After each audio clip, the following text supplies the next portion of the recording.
Hi guys, welcome back to the Gist with Team. So today we are going to be talking about fixing up your attitude.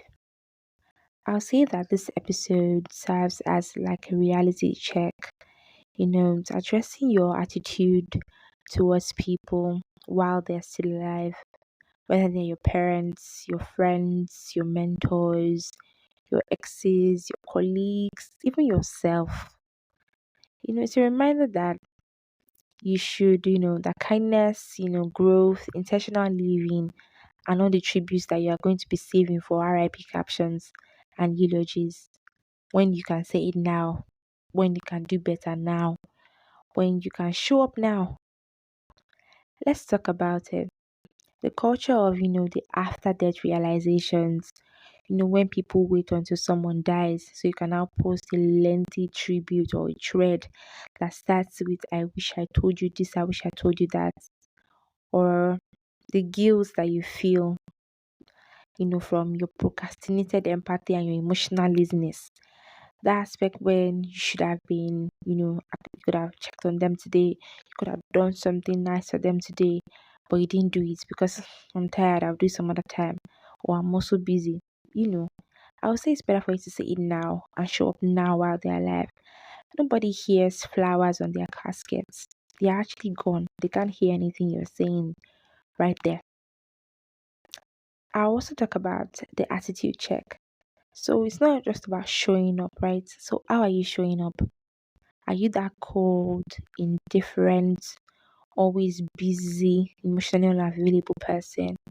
Or you just expect people to understand that should be I'm busy now. They should understand that your bad behavior.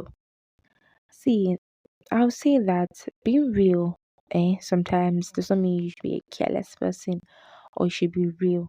So just check your ego and fix your energy. The fact that you show kindness, a little kindness, doesn't mean that you're actually weak.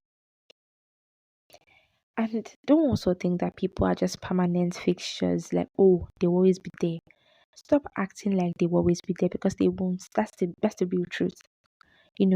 As friendships fade, as your parents will age, as opportunities will expire, yeah, you don't need a funeral to actually recognize the value that someone had to you. Recognize their values daily. Now, I won't just say that it's about your attitude to others. What are you doing to yourself too? It's unnecessary self abandonment that's killing your dreams. The same people that go and post life is short are still the same people that procrastinate on their healing, on their growth, chasing their dreams, doing something important they wanted to do. I'll say you should ask yourself this practical question. If you died tomorrow, would you be proud of how you showed up for yourself? Yeah, so think on that. I'll just say that the best way you can do better is speak life to people often. Don't wait until it's their birthday or until you're trying to write their obituary. Try to apologize faster and forgive faster. I know it's not easy, but if it's so petty, maybe you should just let the grudge go, right? And don't ever estimate your time in people. Prioritize that presence.